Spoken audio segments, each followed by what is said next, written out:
Check. Check, check, check. There's going to be a delay to that.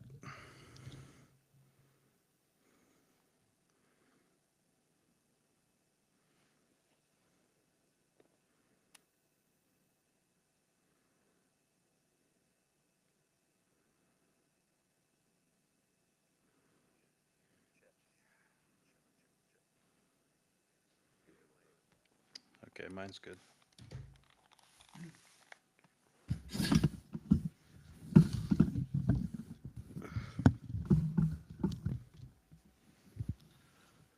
Check, check. Check, check, check. It looks like it's going through.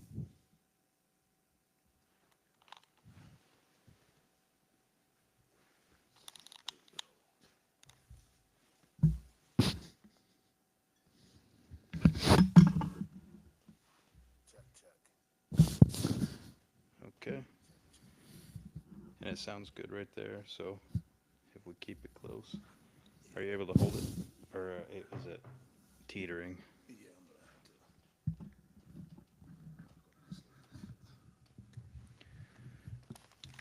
Well, that saves some heartbreak because I was feeling a little, I was like, oh no.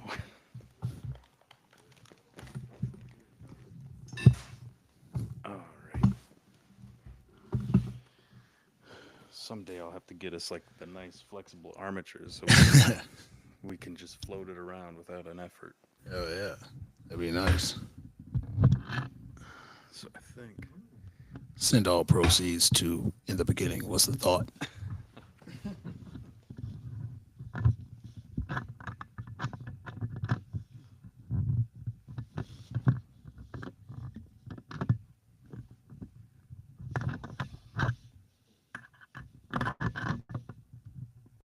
One of the dudes from that, one of those student films I was showing you, broke his smoke stand, and he didn't mean to, but he just kept twisting on this thing and twisting on it until they're like, "Oh, we don't know why it's not working." I was like, "You gotta go the other way."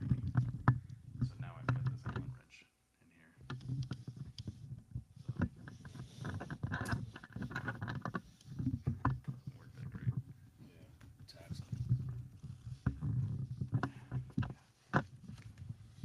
Yeah, fuck it. It's fine how it is. I'll just raise it up here, I guess. Whichever one I can. Oh, come on. Ah, fuck that.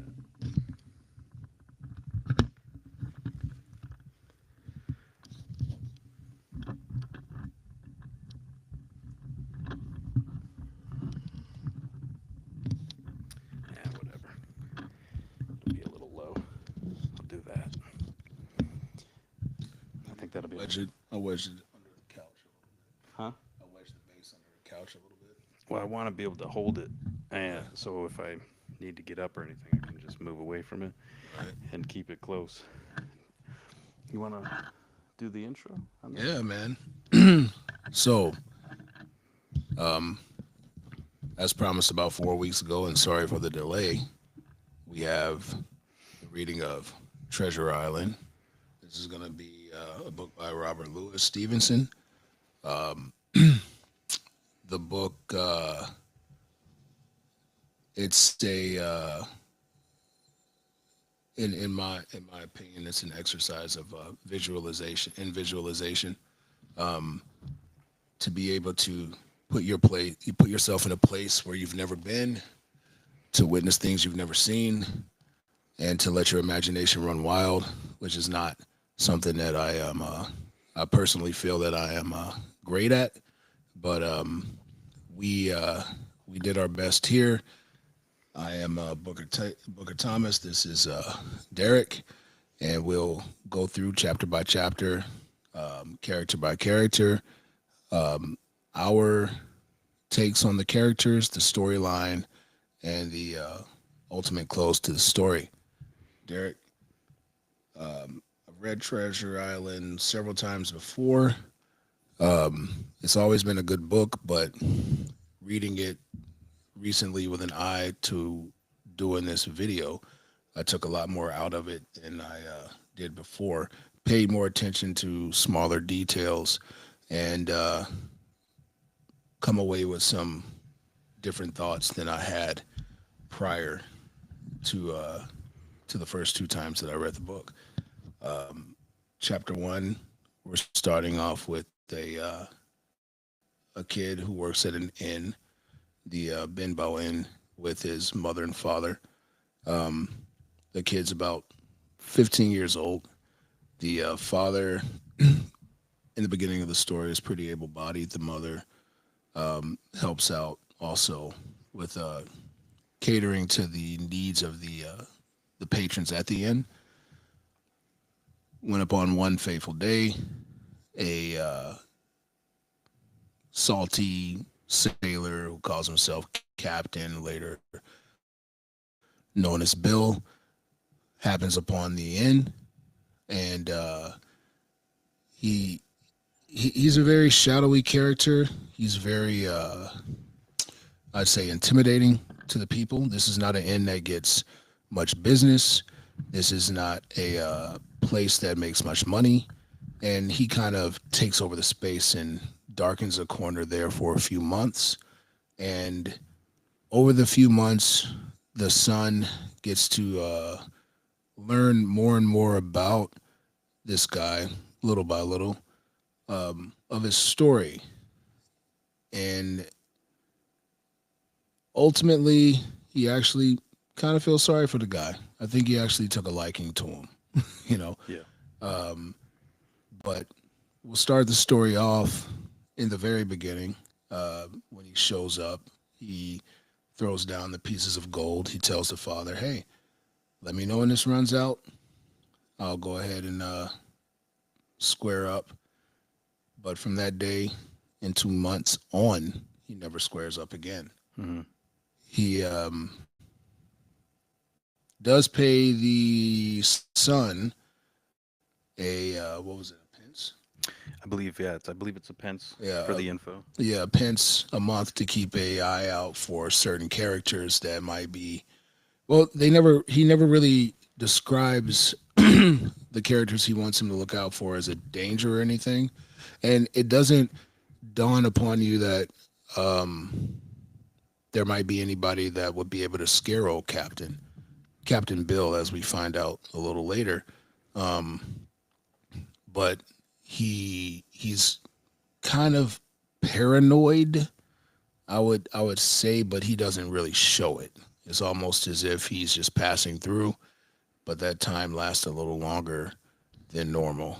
What do you think here?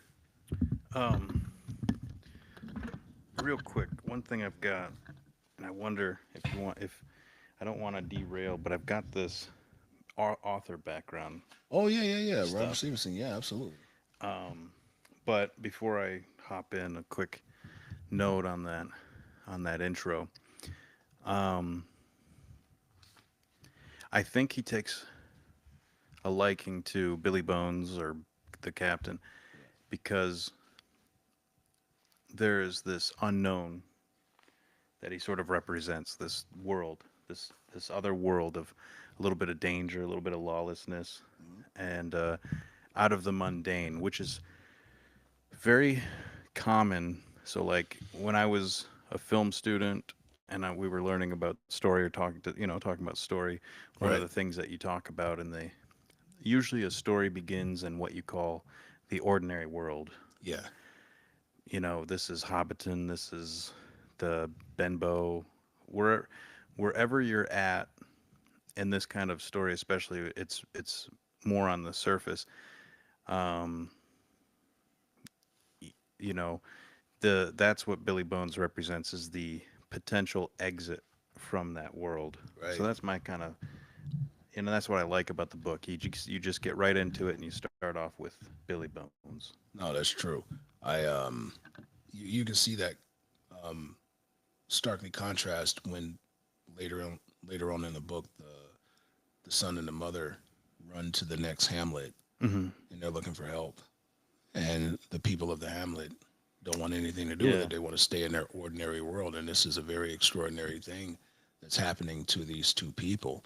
And It's similar to the hobbits when they talk to the when they talk about Bilbo, or if they talk about uh, uh, the guys, everyone that's about to go on this journey, or they say, "Oh, there's strange folk about." You could tell they don't like it. That I don't want you in my world.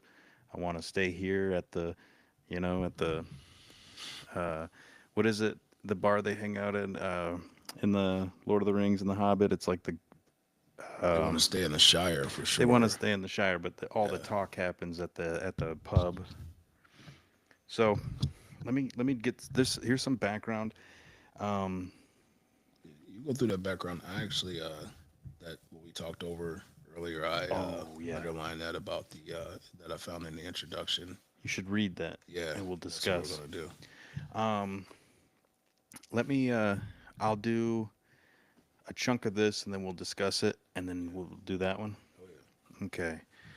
And I'll try to I'll try to do this as best I can. My reading, I want these to be entertaining, as hopefully anyway. Right. Um, Robert Louis Stevenson was a Scottish literary icon who penned some of the most enduring classics of English literature, including The Strange Case of Dr. Jekyll and Mr. Hyde, Kidnapped, and of course the focus of today, Treasure Island. Stevenson was born on November 13th, 1850, in Edinburgh, the only son of Thomas Stevenson. His father Thomas was a prosperous civil engineer. Stevenson's life was marked by poor health, particularly he had bronchial issues, I guess, which did not take his life, but was an issue that he had. It's amazing how thematic that is with Yes. these authors and their poor health. Yes. Well, and this one relates to Billy Bones in some way because as I'll read in here, he goes out in a similar way. Um, Steve. Okay. This limited his ability to attend school regularly, so he's kind of an autodidact. Hmm. In his youth, he had set out to learn the craft of writing by reading much and imitating his favorite authors. His first printed work would be called The Pentland Rising, and he would continue to become a prolific writer, obviously. Despite his health issues and irregular education, after being educated primarily at Edinburgh Academy, he was able to enter the University of Edinburgh at the age of 17. His university years were a period of rebellion against his family's expectations and his Presbyterian upbringing. Embracing a liberal bohemian lifestyle, Stevenson identified as a red hot socialist, in quotes. He frequented the city's darker corners, brothels and whatnot, and finally Also thematic. he declared himself an atheist. So we're kind of in the realm we were in before, Right. Right. although you'll see this does change. This is a quote. We begin to disregard everything that our parents have taught us. End of quote. While having a conversation of his beliefs with his father, or that's when his father had discovered the truth. Stevenson no longer had faith in God. His father was devastated. Quote, "You have rendered my whole life a failure."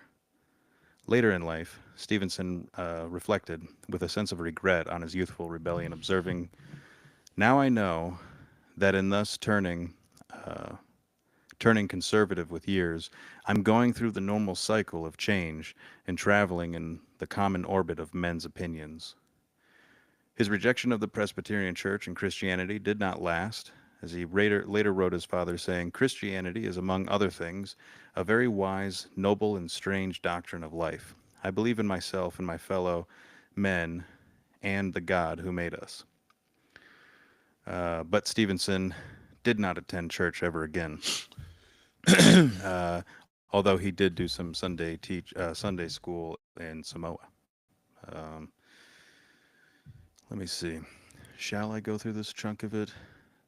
So he meets an American woman named Fanny Vandergrift in 1876, and she was separated from her husband. This gave his parents some pause with their relationship.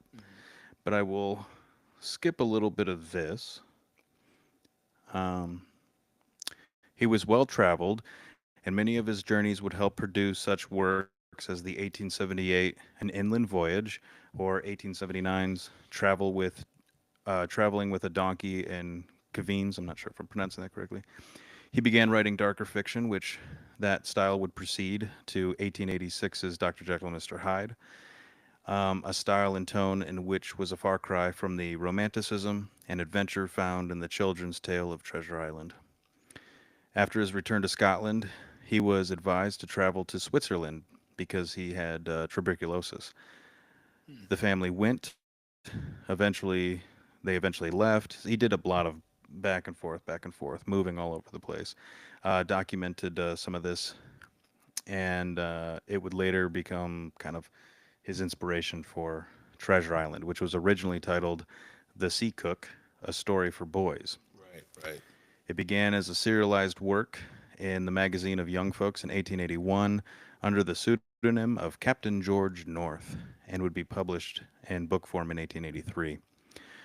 Um, though it draws from many sources which will be discussed, it is responsible for the popularization of elements in swashbuckling fiction such as one-legged pirates or even peg-legged pirates, even though we don't see the peg leg, the one leg uh, permeates. Parrots on the shoulder, the dead man's chest, deserted tropical islands, and even maps marked with an X. Yeah. The deserted island element could be followed back through 1883 in such works as Robinson Crusoe, Yep. which was 1719. Swiss Family Robinson, hmm Uh, the Shipwreck, that's 1816, and yet again in something called The Pirate by Sir Walter Scott in probably. 1822. I'm sure other books, other authors took inspiration. Like, do you remember the book Hatchet? Oh yeah, yeah, yeah, yeah. I love He was Hatchet. pretty much stranded. I love And Hatchet. it was a great book. That was a great book. I wouldn't mind doing that one. That's a good one. Yeah. Um, We have to put that on the list. Yeah, so we're gonna have to put that on the list. Hatchet was great. I've got a copy too. I just picked up for my son. Really? Yeah, Wow. I'm trying to get all the classics so I can educate the boy.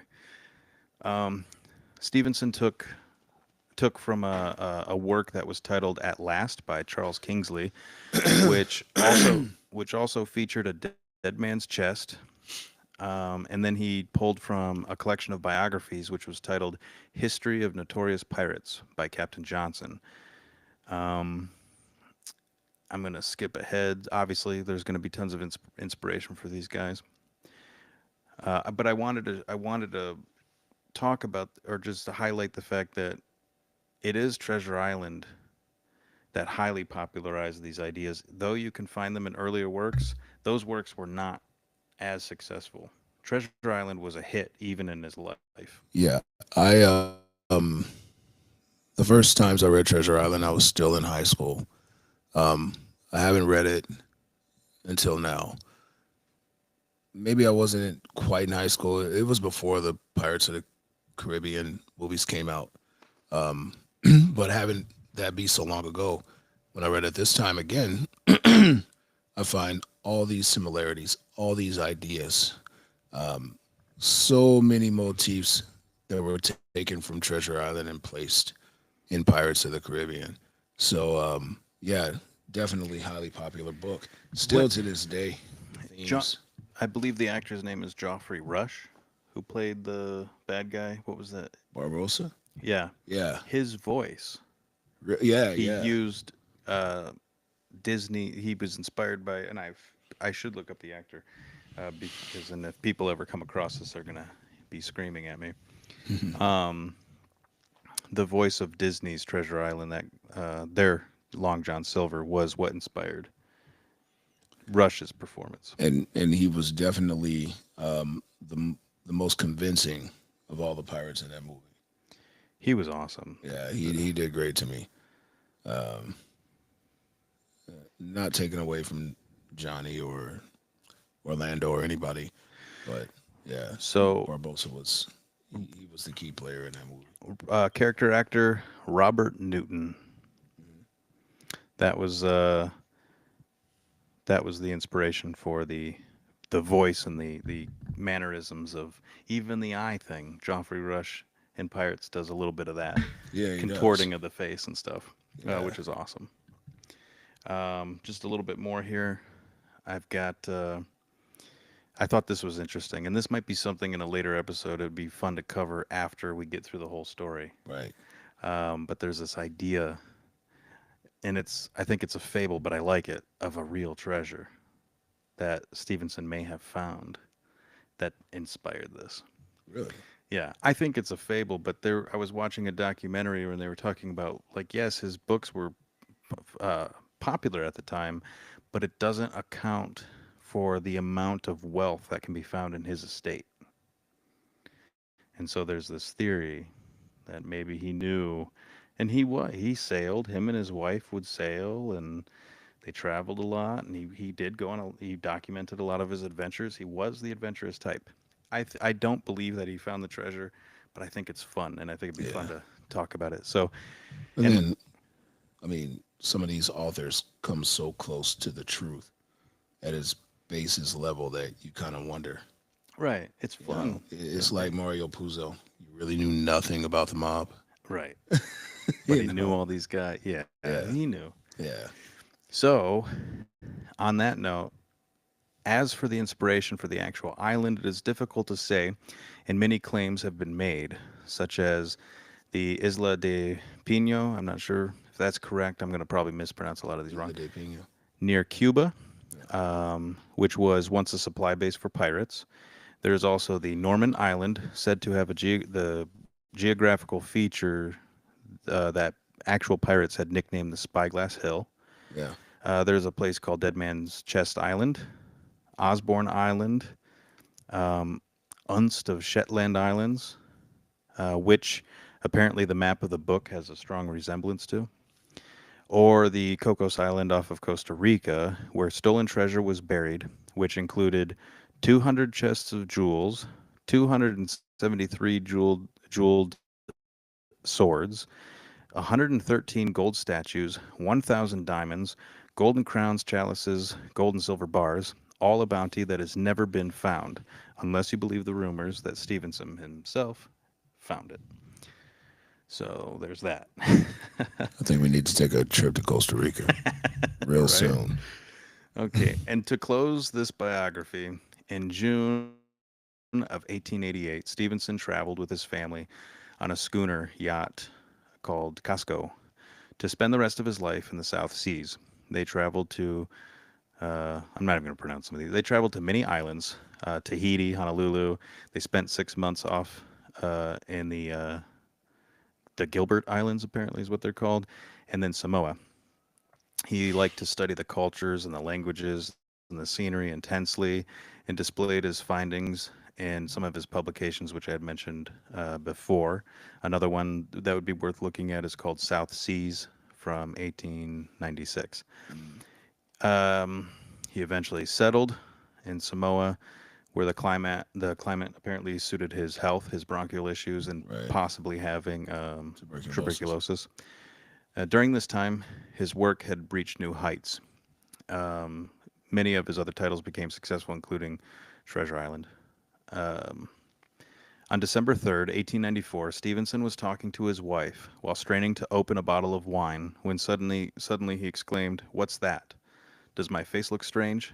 And then he collapsed and died at the age of 44 from a cerebral hemorrhage similar to what his mother had died from at the age of 38, which they thought was a stroke at the time.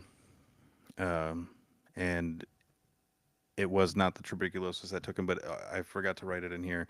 Apparently, the family had a long line of Right. having these issues, strokes, and all that. Okay.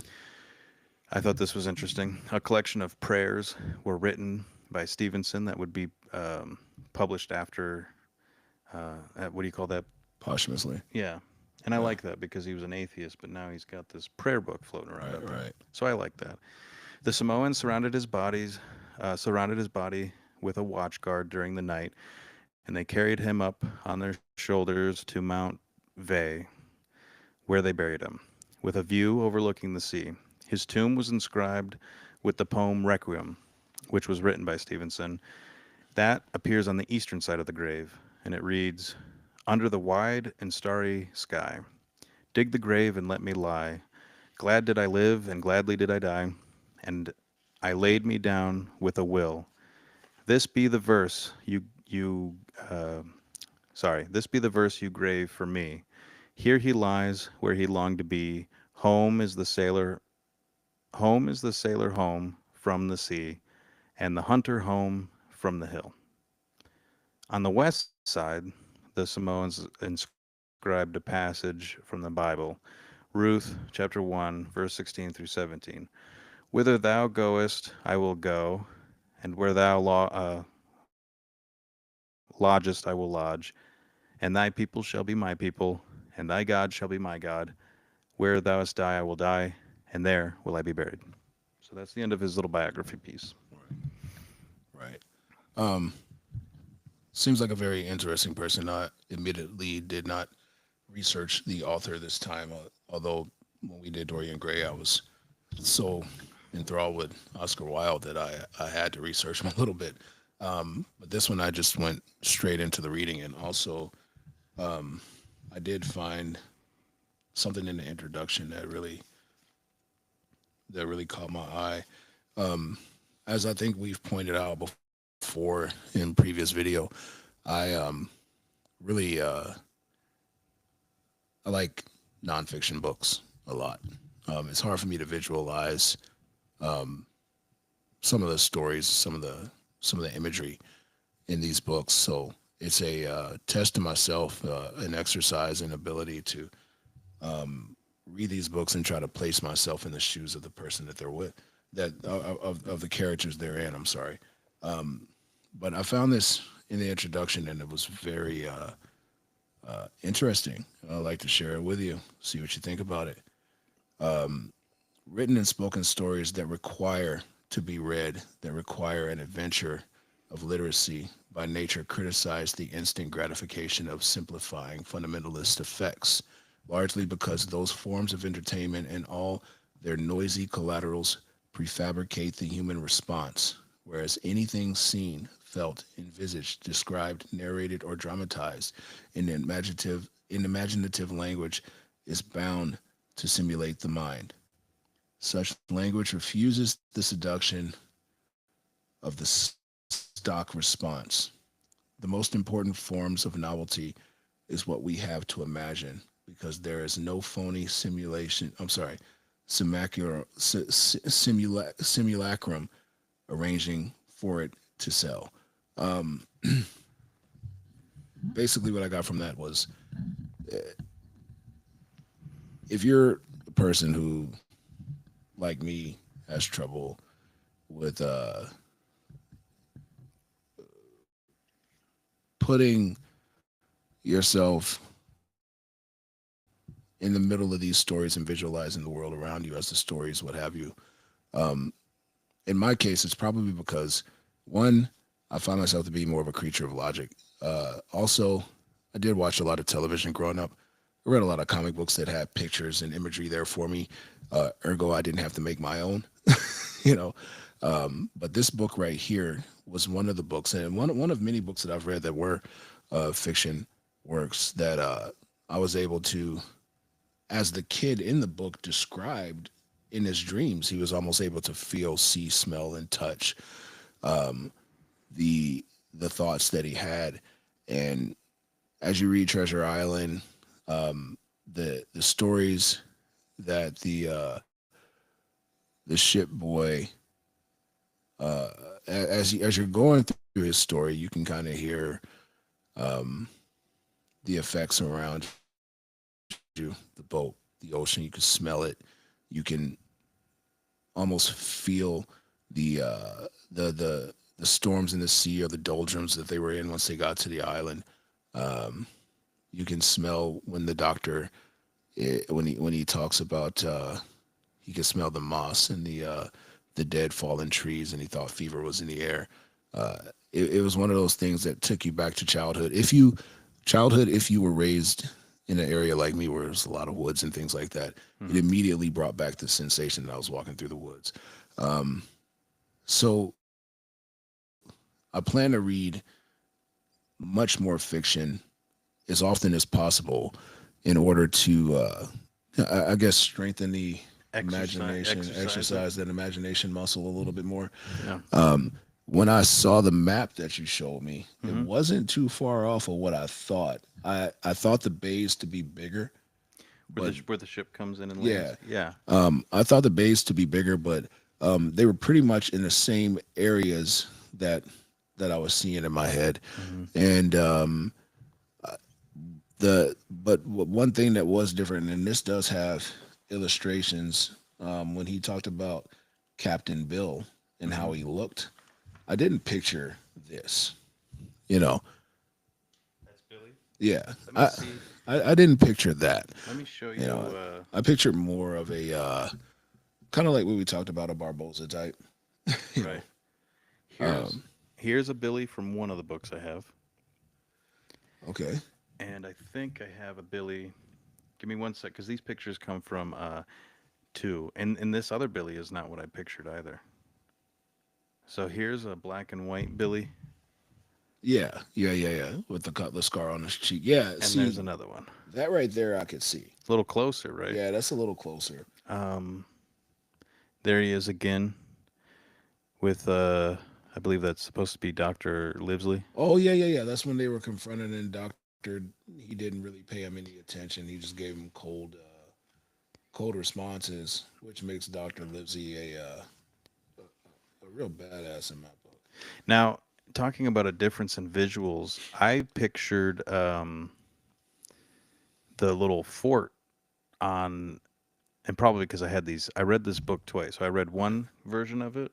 It's the right. same. I'm sorry, it's the same text, but one with one set of pictures to my children first, Okay, and then and that was in a collection of works.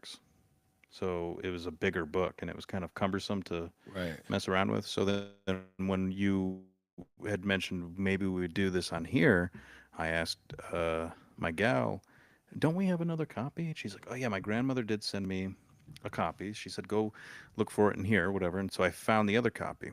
And I was happy to see, because when I watched the Disney production, I was thinking, well, that fort's not really what I imagined. Right.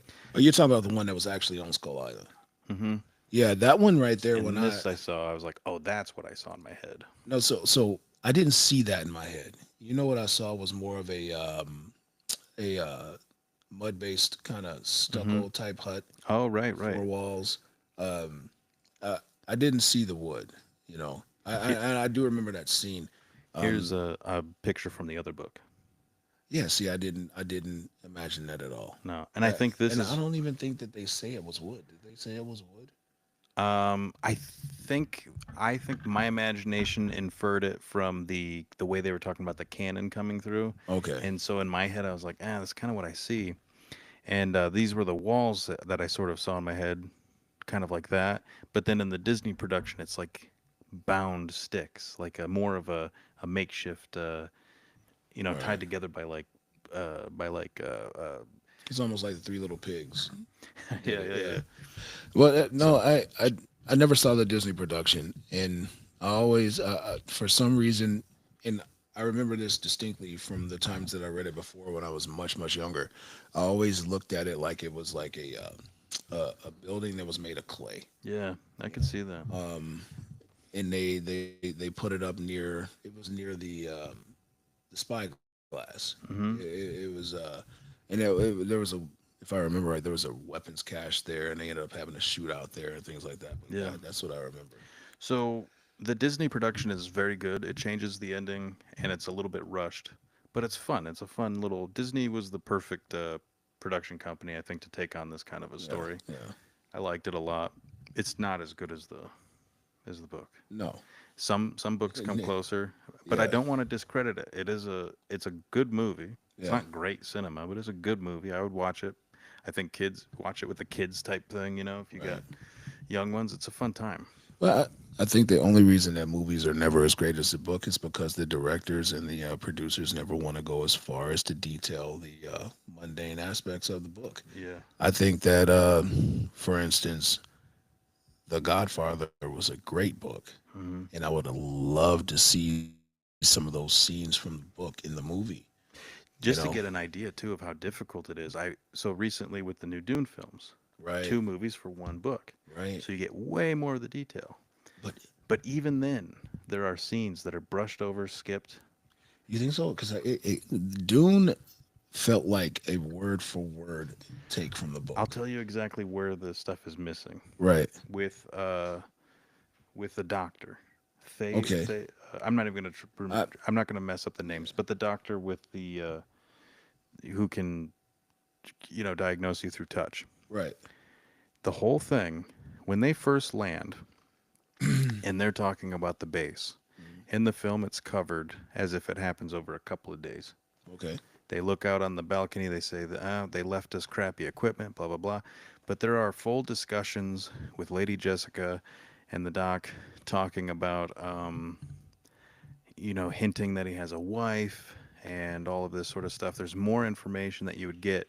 So you would have known before Baron ever talks about killing his wife off. You would have already known way beforehand that all this stuff was going on, um, because they basically are there, it seems like, for a couple of nights in the film, and then all of a sudden the assassination attempt and invasion comes in. Right. Whereas there's just huge, huge chunks of dialogue, um, with the doc, building up his motivations, getting you to care about his character, getting you to understand why he would betray the family. Right. And then the mentat, the the human computer for the Yeah. Yeah. family, Yeah. Those are the they yeah. they cut him down to like three scenes. He's a much bigger Yeah. character in the beginning, at least. And then the other parts that they cut out during the invasion, there is time where Lady Jessica is conscious but paralyzed, and the Baron is basically talking to her and he's smothering her, and it's very uncomfortable, almost like not quite a rape scene, but it's Mhm. reaching that uncomfortableness. And then the same thing with Paul. He's conscious, but he's paralyzed, and they're moving him throughout the before they get him on the thopter to fly him out to the desert. Right. So those are the big chunks that are missing. And I think it's because Denny knew, he's like, I got to get us out into the desert. And then the sequel, I think the sequel is um, much more married. But then the ending is completely different too. So like they changed some things, and I actually like the changes. So in the first Dune book, Paul's sister is born, Right. and she kills the Baron. But in this one, they keep her in the womb, and Paul walks up to her and walks up to the Baron and stabs him in the throat.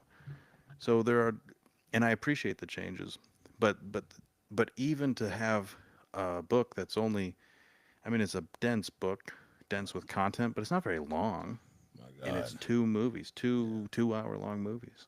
It's a Yeah. difficult task to take on. Yeah. Um. I didn't feel. It didn't seem to me after I read Dune, and then I watched the movie, and then I watched the new movie Hmm. that they had strayed too far from the story. No, I don't think Not at so. all. I don't think Not so. not like some other movies that you watch where the book has so much detail in it that when you watch the movie you see the characters in a completely different light that you Yeah. could have never have understood without reading the book. Hmm. Fight Club is one of those. Yeah. Fight Club is one of those books that it goes into such depth for the characters that it makes the movie seem almost insufficient, Yeah. obsolete. I love them both, and in my mind, they're so. I know they're related, but they're so different that it's like it's almost like Kubrick's The Shining and the book The Shining. Yeah, They're I've so never read the books The Shining. I've been told to. they're great, but Yeah, but it's so different than what Kubrick did. yeah. And so it's like in my head I'm like, if only they had different titles. you know, Hmm. because they're obviously it's the same story, So, but it's just so different. so if I got it right, and this is just from a guy who watched The Shining, Hmm. I talked to a couple of guys at work who read it, and they said that and I was thinking that The Shining was just a demonic influence movie, much like Exorcist or something like that. Hmm. But from what I understand from these guys, and correct me if I'm wrong in the comments, or Derek if you find something, it's actually a trait that's handed down The Shining is, generation yeah. to generation, and it's called the shine. Yeah. And certain people get it, certain people don't. And I was completely unaware of that. The movie never alludes to it. It never gives you. Now, Kubrick, um, Clockwork Orange, The Shining, all of those were just great.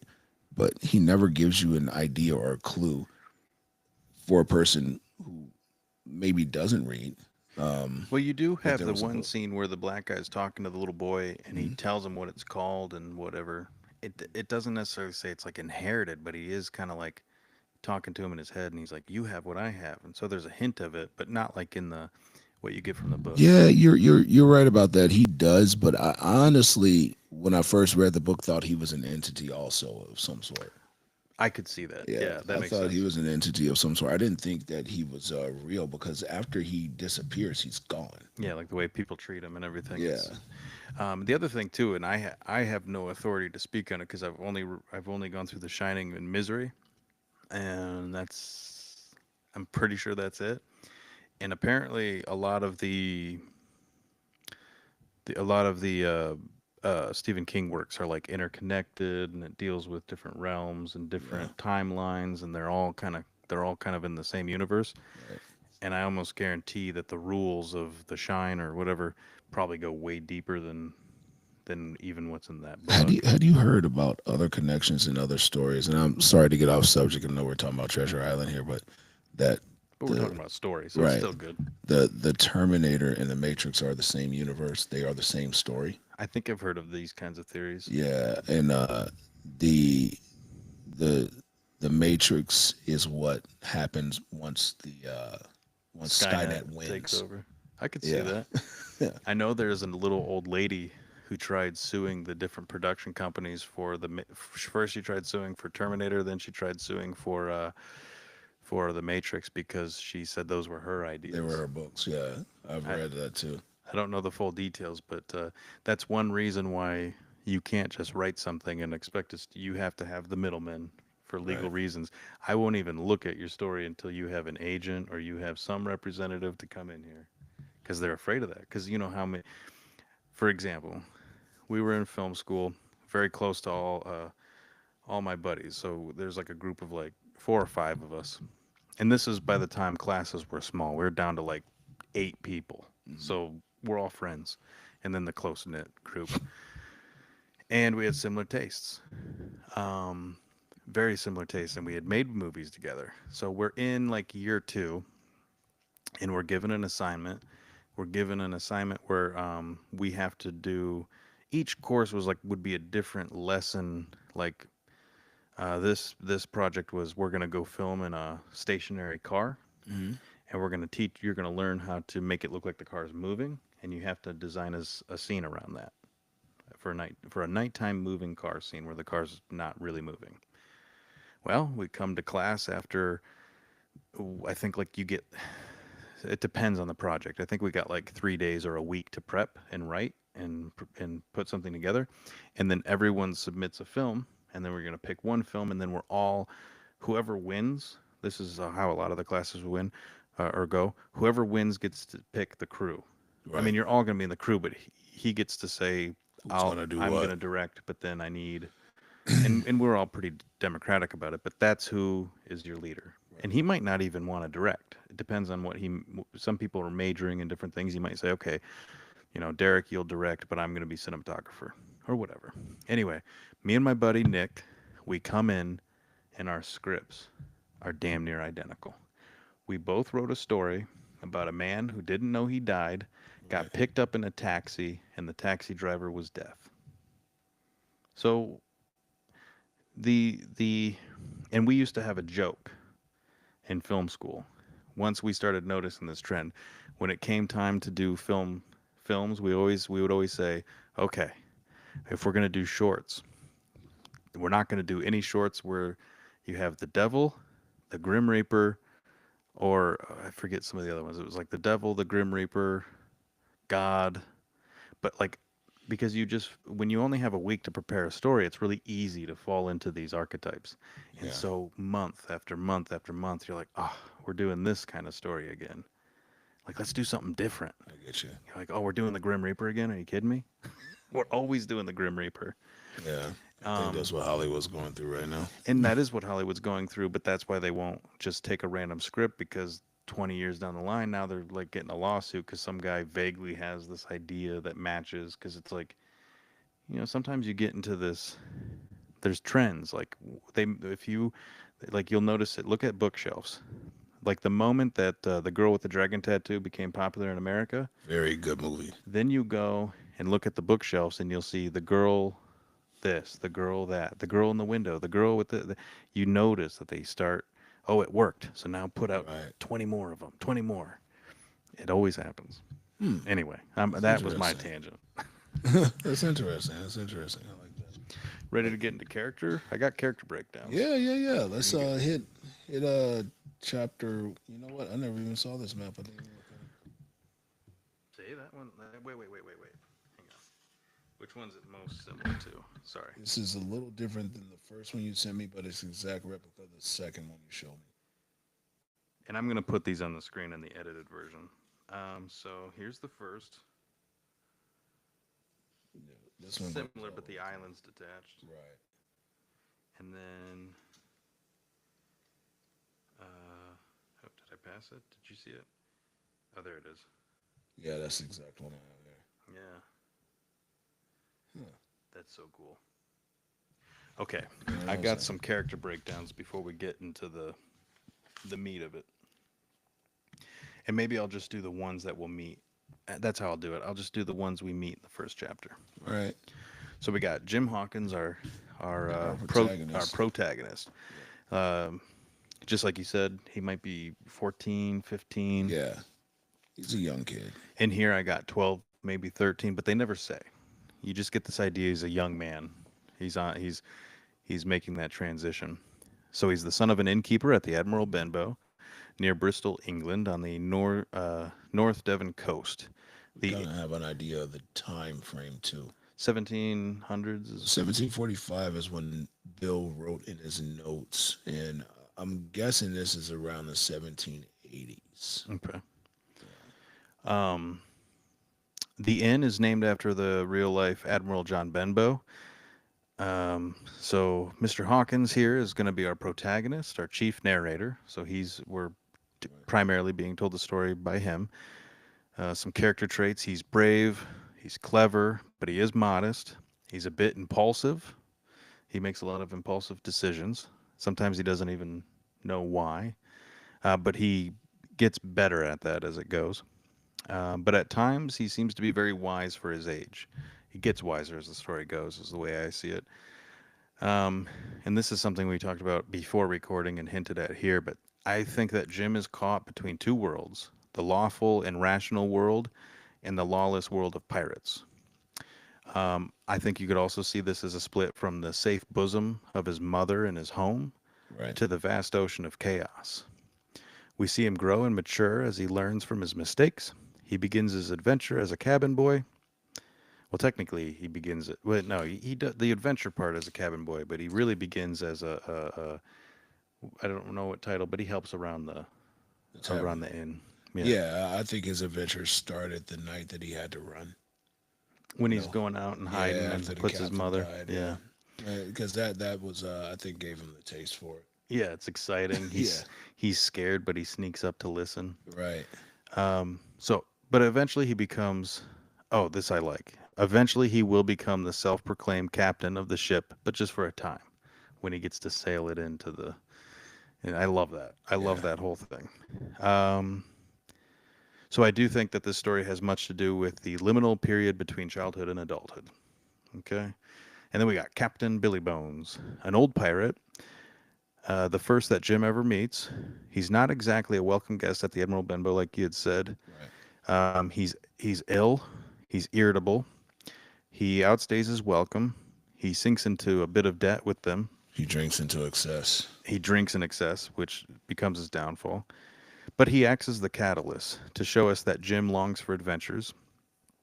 And we also get to see the fear that other people, like you had mentioned, that other people kind of are afraid of him. Yeah. It's just because, just how they described the town Admiral Benbow, the Benbow and the Hamlet. These people are just working stiffs. You know, they don't have any adventure. So Hmm. the boy, he definitely took advantage.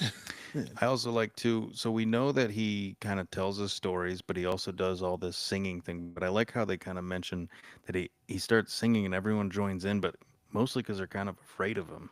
So Right. now they got to get into these like sea shanty things, Yeah. but because they're like, oh, and it's funny because like it's like I can think of people through my life who are kind of like that.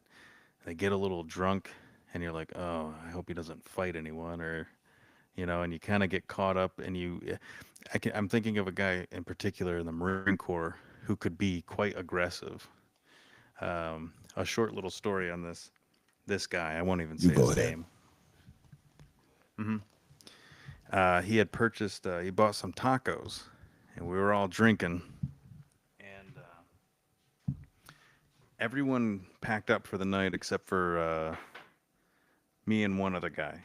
And I'll say his name. His name was Nick. He was a good guy. Who I guess later on ended up going to film school after I did, which was cool. Same school. Anyway,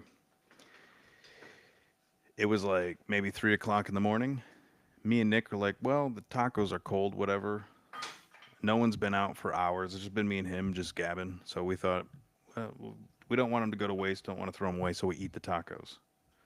Like shortly after we eat the tacos, all of a sudden this other guy who purchased them comes out, and he's a big dude. He's kind of scary, and he's drunk, and he's like, "Where the fuck are my tacos?" And instead of us owning up to it, we're like, well, I don't know. Maybe somebody accidentally tossed them. And the dude starts throwing a fit. It gets to the point where me and Nick are back in his room, and all of a sudden, I don't know how he found out. If I don't know what happened, but this guy comes to his door and he's pounding, pounding on the door. And we're like, oh fuck! So we sneak out the damn window. We because the other thing, this guy is the So he's the barracks manager. I was about to say your first shirt or something. Your billet, your billet So commander. he has keys to every room. So he goes back to the office. We sneak out. We put the screen door back, and we're hiding. And all of a sudden, this dude busts into his room, and he's yelling, and he's mad because we ate his tacos. But he's mad because he's drunk. I mean, usually he's a nice guy, but once Right. he Right. gets drunk, it becomes a you kind of get weary of him. And if he started singing sea shanties, damn, yeah, we're gonna start singing them with him. What I liked about it was the steely Dr. Livesey. Once he once he encountered the captain, Oh yeah, he stood up to him, and the captain turned tuck tail, yep, went belly up, and I thought that was great. it's You know, awesome. all of those men in the tavern drinking, and it was this one little sinewy doctor who treated him as almost an afterthought, who put him in this place. I love that. It's perfect that you say that. He's the next one I got. So Dr. Livesley, a local physician and district magistrate, also serves as the narrator for chapters 16 through 18. I believe he's like our mentor archetype. He's respected, he's intelligent, he's competent, and he's quite clever. He also shows great care for Jim, which is why I believe he easily falls into the mentor role, like the primary mentor role. I think he has more than one mentor, but he's like your main one. Anyway, so this care for Jim, this allows Jim to have an even more sympathetic quality, meaning if you're trying to create a sympathetic character, typically what you'll do is if you show that other characters care about him, that's one way to do it. Right.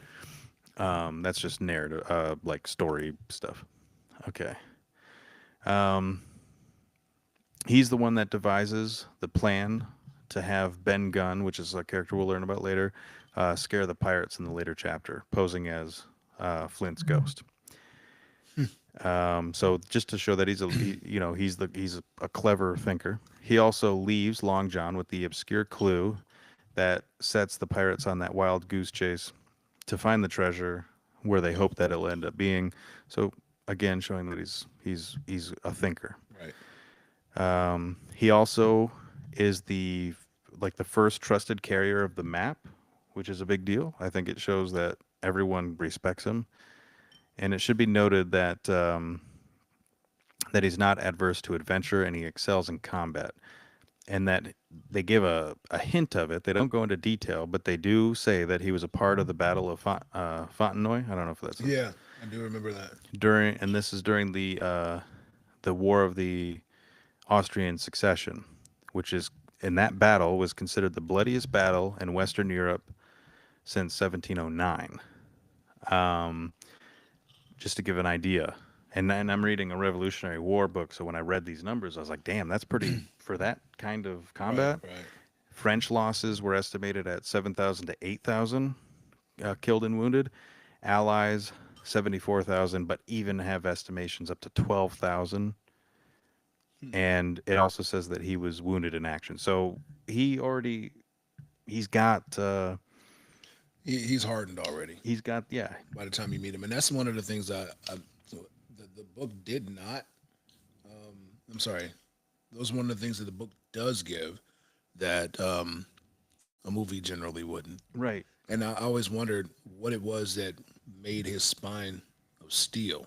Yeah. It couldn't have been just curing fevers and No, and the thing is it could easily be missed. It's just a line. It's just a line. Oh, yeah, I don't even remember how it's presented, but it's like, oh, he was. I think it's not even a dialogue description. I think just the boy tells us he was in this battle, right. and then that's like it. Just hardly. No reference to it. You just think that this is some extraordinary doctor with a will of steel and the ability to fight out of nowhere. Whereas I would have given a chapter to the doctor's history. Right. I You would've know taken it. what he kind of reminded me of too, and it's not the same thing, but it gives me this similar quality. Um, Sherlock Holmes trusts Watson because Watson's experience in Afghanistan. You know, Yeah. just this idea, like here you have a medical, same thing, a medical doctor, but who's seen a little bit of something and has an injury. Now they don't mention that he has like a limp or anything, but they say he was wounded. And so you know, okay, he was in the shit. What were the years that Conan Doyle were active? Let me check. I wonder was it commiserate? It wasn't Conan Doyle of Scottish descent. Of something English or Scottish or something. Yeah. I wonder did their paths cross because that is a very similar Well, let's see motif. when Study in Scarlet was published.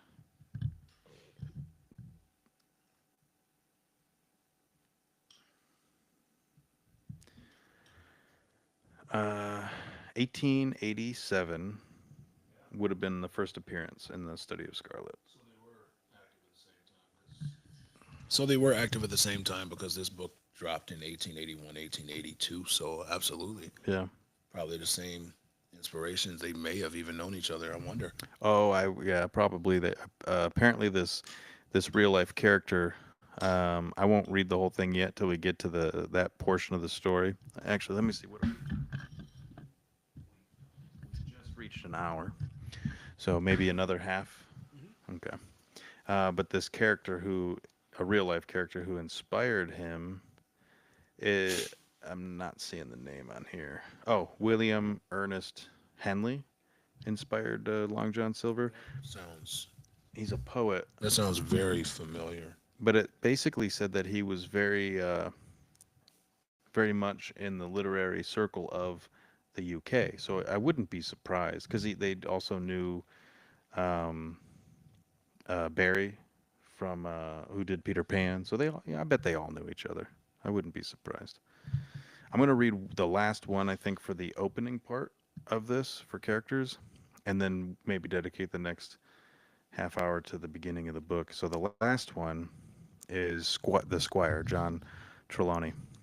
A country squire, a wealthy man. He ends up being the one who finances the trip to Treasure Island. As far as literary archetypes, he would be described as the helper-follower ally. So he's an ally. I mean, I guess the title's kind of self-descriptive, helper-follower. He is a kind man. He's intelligent, but he's somewhat gullible. And he seems to me to be a bit emotionally unstable. Yeah, he's he's an excitable person. Right. He's the first one to be critical of the captain. He doesn't recognize his virtues.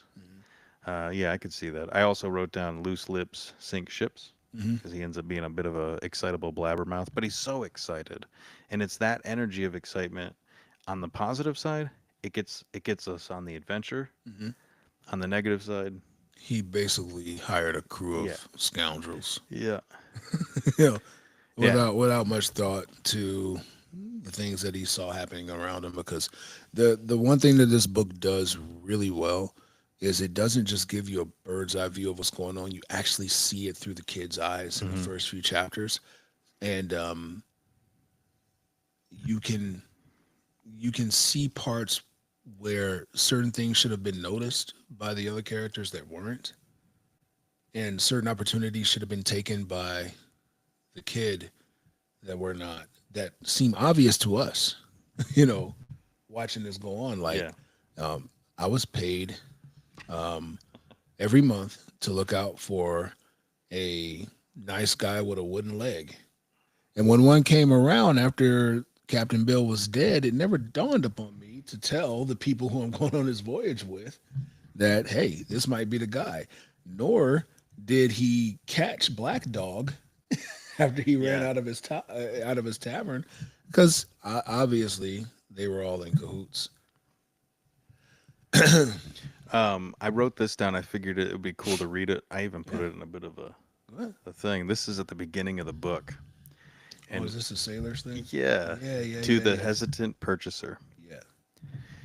If sailor tales to sailor tunes, storm and adventure, heat and cold, if schooners, islands, and maroons, and buccaneers and buried gold, and all the old romance retold exactly in the ancient way, can please, as me they pleased of old, the wiser youngsters of today, so be it, and fall on. If not, if studious youth no longer crave, his ancient appetites forgot, Kingston and Ballantine the brave, or Cooper of the wood and wave, so be it also.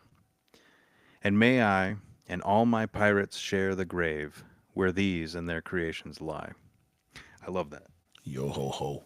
It's like, hey, if you're not down for this adventure, then those of us that'll come to pass will um basically will be thankful for what we had, and you're missing out. Is sort of. Right. But of course, I don't think. I think this is more just a little bit of a cheeky thing too. But um, because who wouldn't crave an adventure like this? Well, maybe, and that's a tough one because it's hard for me to put myself in the context of that time frame. Sure. Yeah. But maybe it's kind of like that Indiana Jones scene where he tells the kid, if you wanna be educated, get out of the library. hmm You know. Yeah. Yeah. Well, and two, I guess in our time, people it might be people are prone to adventure, but not prone to the literary side of it.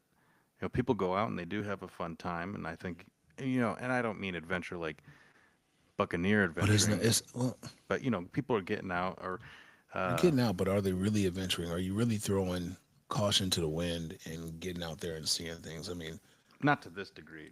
you know, you you were you were a Marine, but you were still under the veil of protection of the uniform of the United States.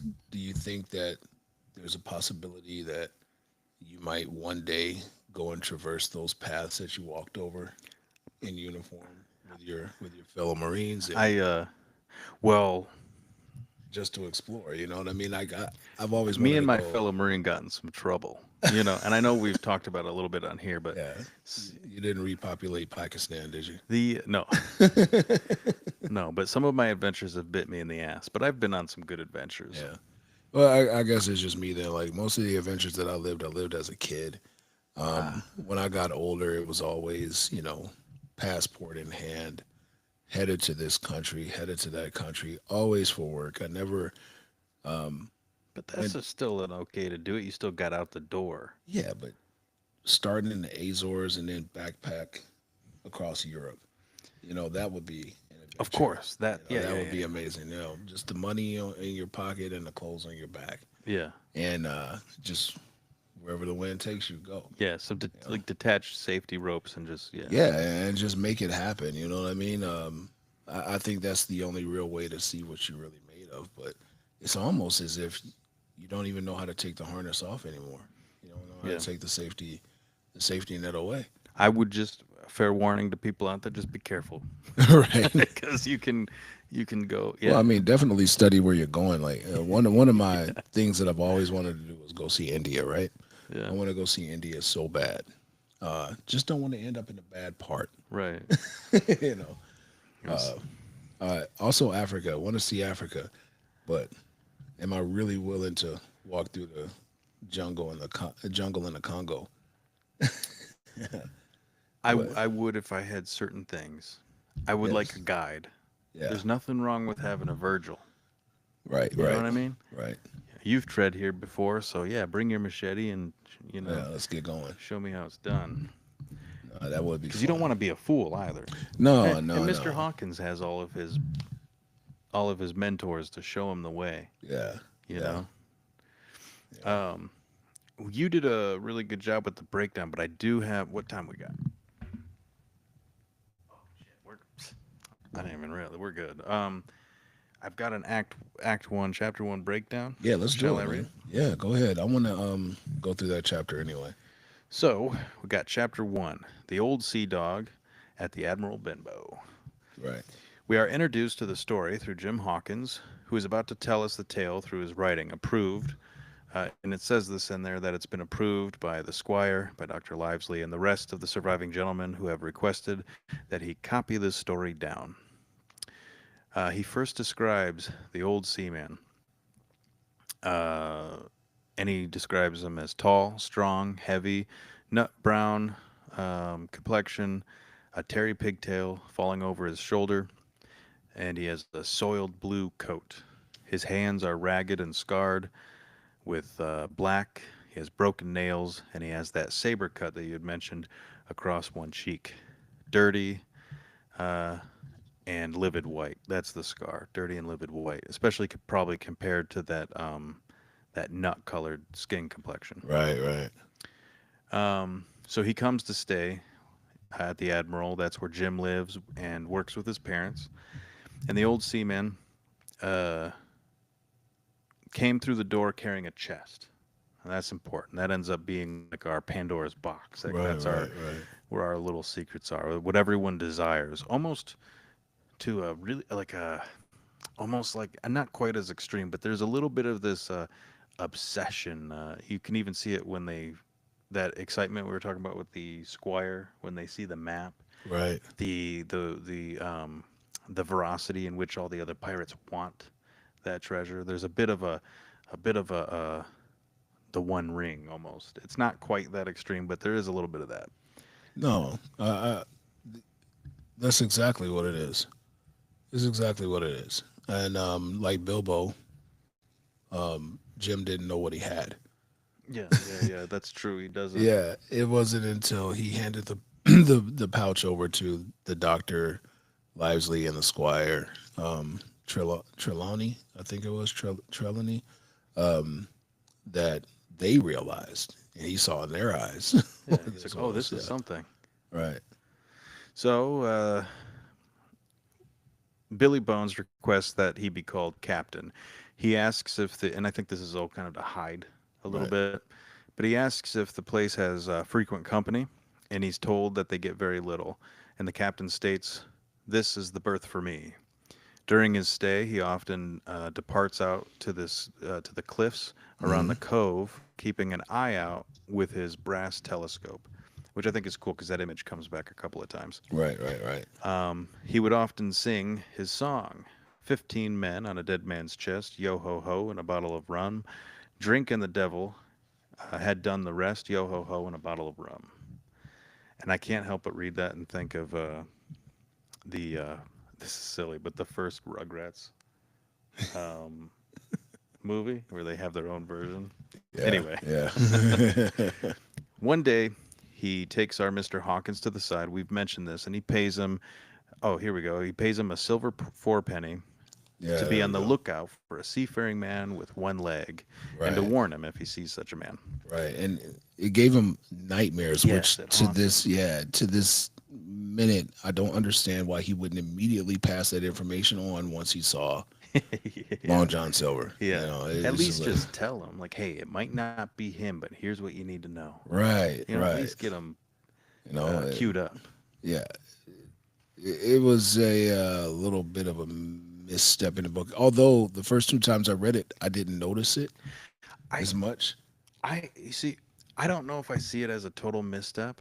Right. Here's the thing: this is for young readers, and I think we're talking about probably readers of his age, 13, 14, 15. But they gave no explanation. But go ahead. And I think that they would catch it, but I really do believe that it is just to really highlight that naive nature. A little bit of that, it's a little bit of the naive nature, and then also to show us that there's this inexplicable spell that Long John sort of casts. Yeah, yeah, Because yeah, there's yeah, yeah. a little bit of doubt um, that he has. He's like, oh, he's weary of him. But the more that Long John talks, it's like it all fades away for a while, and he just wants to believe that he's as good as of a guy that he's presenting himself to be. But I do think it's just to show that childlike innocence, Right. you know. And the ability of Long John, like you said, Hmm. because it's referenced in the pages many times that he was able to connect with anyone. Now, if let's say Mhm. Hawkins tells the other guys they're older, they're more wise, and they might have backed out of that situation. But he's the child. He's still got that innocence, and so he doesn't. And yeah, it's a big mistake. But I also think that maybe it's one of these situations where Stevenson's trying to beat the young boy who's reading the book, like, hey, you have to be more critical, more weary of the stranger. You know, Yeah. sometimes the stranger can be a massive help to you, as you see in other stories, but sometimes the stranger is the dude who's got the candy trying to get you in the van. Don't take the candy, Yeah, you yeah. know? Don't take the candy, kids. So I think it's just that. I think it's because it's for young readers and because it's trying to highlight this Well, I guess idea. I guess if I think it through, I should have noticed it. Yeah. But I was so enthralled in the story itself that I just didn't notice that part until this time when I read it. I was like, why isn't he snitching this out? But Stevenson must have known that it was somewhat, I mean, as obvious as it was, I would think. Right. I'm, because everything else is so well done. Okay, so we have the captain would often drink. We mentioned that this Right. was a problem. He smack his hands on the table. He bring everybody to Hmm. silence. But then the father gets sick. Yes. Lizzie comes to the bar. The captain is trying to tell his story. Lizzie is talking with the mother and Jim, and he wants his attention. The doctor doesn't even look in his direction. You know, um, even when they're addressing each other, when they talk to each other, the doctor won't even look in his direction. He just replies with him cold. He wastes no words, just short and sweet and to the point. And he puts Mr. Captain Bill in his place, and he Yeah. sits down, which to me indicates that he definitely was weaker than he put on, and that's probably why he was hiding where he was in that tavern, Hmm. paying the inn boy to keep an eye out for what was it, 4 farthings, four 4 pence, Yeah. for this guy, and why he turned pale when he saw Pew. And Black Dog. He Yeah, seemed Black Dog. Yeah, uneasy about both. Pew more though than yeah, Black Dog, I think. yeah. At least that's how it came across to Pew me. was like an evil oracle. Yeah. And I You think know, it's awesome that there's something about his blindness, and then also the way that it's like they kind of almost he comes out of the fog right? and you can hear him before you see him. Yeah, He's almost got like an ethereal kind of freaky yeah, thing going on with him. Whereas Black Dog, I think he's more afraid of maybe not so much of Black Dog because they do sit down, they have a discussion, breaks out into an argument. right, right. But Black Dog he's more afraid of because it's like, oh, they found me. But when he sees Pew, I mean, he's so frightened he strokes out. Right. Also, he drinks before, and the doctor told him not to drink, but all that plays in part. But I do think that there's this sense of he dropped dead from fear with the black spot and from Pew and what all that meant. Now the black spot is a mark on a piece of paper in this book, Mm-hmm. but the black spot in movies like Pirates of the Caribbean was a more non-corporeal thing. It was something that appeared on Jack's hand and was an indicator for the Kraken to come get him. Mm-hmm. In this case, the black spot is just basically being marked for death by your crew, Yeah. by your previous crew, Yeah. which was weird. You know, Pew comes, he forces his hand into the captain's hand via Jim. Jim's hand, Yeah. and the captain has the black spot, but the captain doesn't leave. Mm-hmm. That was something too that I thought about. You know, he could be alive today if he'd have just crossed the island to another cove If he would have relaxed, or relaxed. Yeah. because that's the moment he freaks out. It's in his hand. He stands up. He's like, Jim, what does he say? Like, he hasn't fetched the trunk or whatever it is, but he stands up and then he collapses Right. then and there. So he has no chance. Well, and the black spot for him, he knew was death. But then later on, we get the black spot again, and it has something else written on the other side. It's still not good. I mean, it's mutiny. It's going to lead to death. But that brings us all the way past chapter 3. So we have Jim's father had passed, and this affects when Billy Bones dies. His death affects him. I think in part because he did come to kind of enjoy the adventurous company of the pirate, but also it was just another death in a time period of death, and it struck him. Um, this is another thing too that's important in literature. Oftentimes you'll have an unjustified, um, what they kind of call like the unjustified damage or the emotional trauma for the main character. And in this case, it's his father's death, which is important. When the father dies, now it's like, okay, boy, step up. But that was incipient. He knew the father was dying. Of course, of course. But the father's death was of no, it's not totally tied to the story. Like, Right. so there's different kinds of injustice narratively. Sometimes an injustice will be direct to the story, and then you'll have like a vengeance story, like The Revenant. Oh yeah, yeah. But then you'll have what they call like an unjust trauma, which is not necessarily related, but it's something to give the character a little bit more depth. And in this case, the depth that is given is now that Jim is fatherless and he's a young man, going back to the theme of the book, he's going to be crossing that threshold from Right. boyhood into manhood. Yeah, this was You know. definitely coming of age book. Yeah, coming of age book. And so the father's death helps with that. And then I believe this could be the last thing. Um, the next chapter, let me see. On the next episode, we could start at chapter 4, which is the sea chest, when him and his mother do all that. We can get into the weeds on that one. Yeah, that was an interesting scene. The mother and her self-congratulatory pats on the back for not being greedy, but at the same time, kind of being greedy. Yeah, like almost risking Yeah. being caught to get the exact amount. It was a very interesting thing. And one of the things that also got me was that Jim and the mother had to run to the hamlet when the captain died. They had to come all the way back. Hmm. The image of the captain laying on the parlor floor for that that Yeah. day was just like, I guess it probably would be par for the course back then for a body to lay there. Some for a little while. some pretty harsh times. I mean, Yeah. a lot of what we're talking about is similar to the time period. And I'm reading this Revolutionary War book. Been reading it for a little while. It's called The British Are Coming. Some of the stuff I liked when I was reading it, it kept bringing me back to this book, the hair thing, the way that they describe the ponytail. It was all the same stuff. Yeah. And a lot of the words they use. I thought that was awesome. But something that you see a lot in the Revolutionary War crap is, death is so apparent constantly. Yeah. If the childbirth, freaking Abigail Adams losing some of her kids, or John Adams losing some of his kids, losing them so young.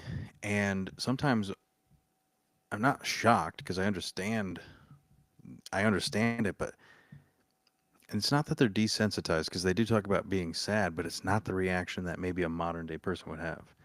If I Right. lost my gal in childbirth, this would be the devastating story of my life. Let's say that's how a lot of people would have these events happen to them. It would become Tuesday.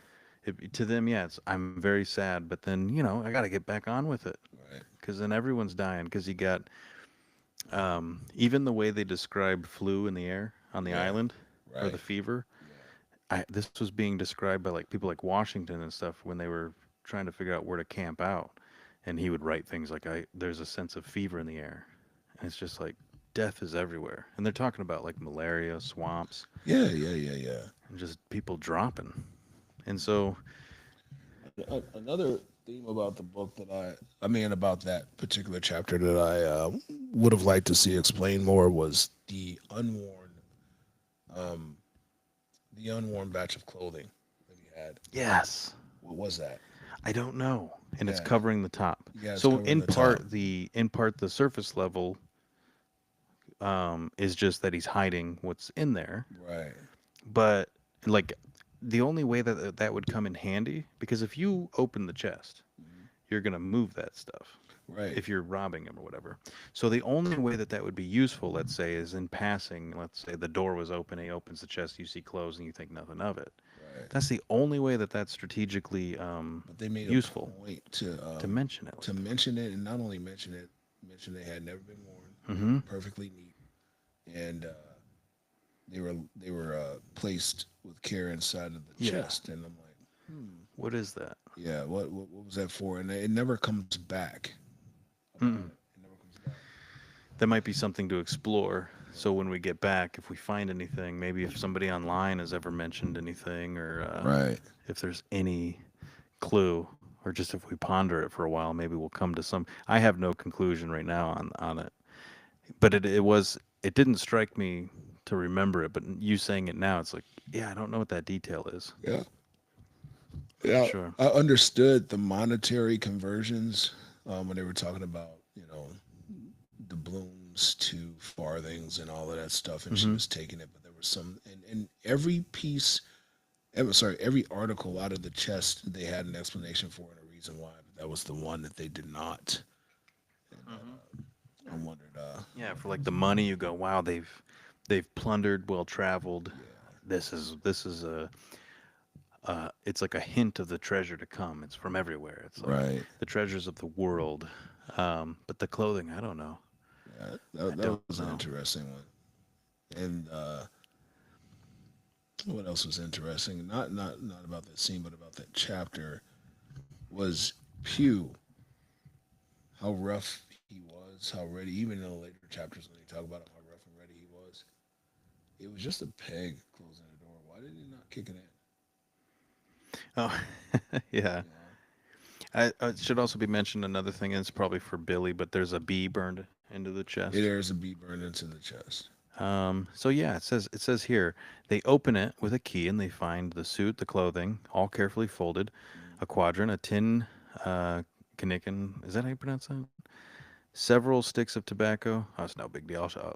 Um, uh, two very handsome pistols, a silver bar, and an old Spanish watch, various other trinkets, and then of course some of the money.